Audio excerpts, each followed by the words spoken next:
Joining us to discuss Stuart Scott's life and legacy are sports journalist Brandon Robinson, who writes for The Source magazine, and we also have on the phone ESPN NBA reporter Chris Broussard. Hello, both of you gentlemen. Thank you so much for being here. Thank you for having me. Chris, I appreciate you calling in as well. My condolences to both of you. You both had relationship with him. Chris, I know that you knew him very well.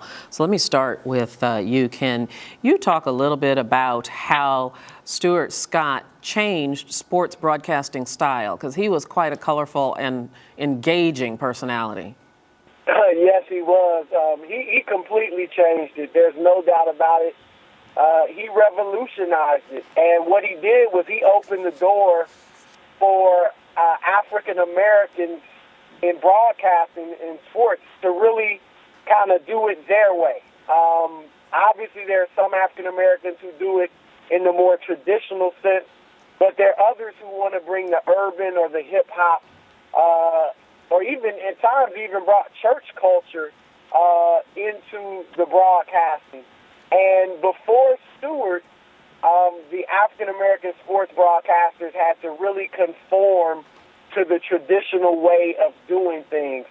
And he came in and he used phrases from rap music, phrases from the church, as I said, you know, and I get a witness from the congregation, and the Lord said, rise up, and things like that. And, you know, he opened the doors, like I said, for a lot of black reporters to just kind of breathe themselves and bring their culture into their reporting. I really believe that without Stuart Scott, there would not be a Charles Barkley, who certainly is non-traditional, and a Stephen A. Smith.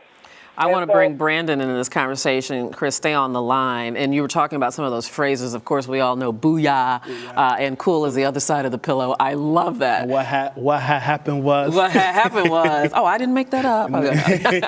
You met Stuart Scott in your first internship. Well, actually, I was visiting a friend, and she called me, and she worked at VH1, my friend Jasmine. She said, Brandon, come to VH1. This was when I finished undergrad, and you know, I met Stuart, and you know, after he did some taping there, we just had a conversation for about 15, 20, 30 minutes just about life. You know, what are your plans? How you prepare? Same way Chris and I have those conversations, and you know, just really took the time. Anybody that ever met Stuart would always say that he made you feel like, you know, he was at home, and that transited on camera as well. You know, and to add to a point that Chris made, you know, he talked about the hip hop references. As much as that's important, he also had he developed his shtick after, you know, being a Predator, starting out in South Carolina, you know, shooting, editing, and being on camera, and he, you know, over time just building his craft, and you know, he worked on the mechanics first before you saw the flair and the finesse and all that stuff over time. You know, a lot of kids see that stuff, but you know, he stuck to the nuts and bolts and nitty gritty first. Yeah, and Chris, I believe, and I think we can all agree on this. You know, that it's one thing to measure a person's character and grit, how they live their life. I think it says something completely different about them when you watch them face their own mortality. And Stuart fought this battle with cancer for a long time, for 7 years. And I understand you have an amazing story of your experience with him while he was going through the throes of cancer. Tell us about that.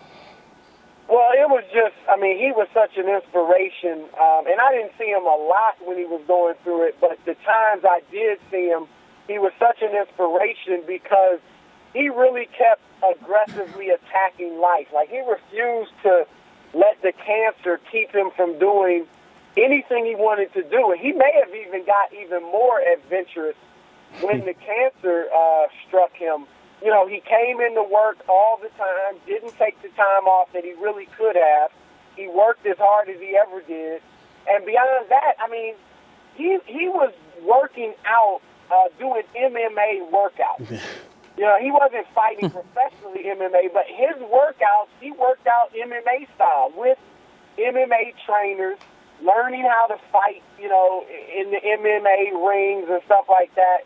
And I was just amazed at it, that, you know, he stayed physically fit and took care of his body and kept doing aggressive, athletic things until the end. I mean, he really, that was such an inspiration.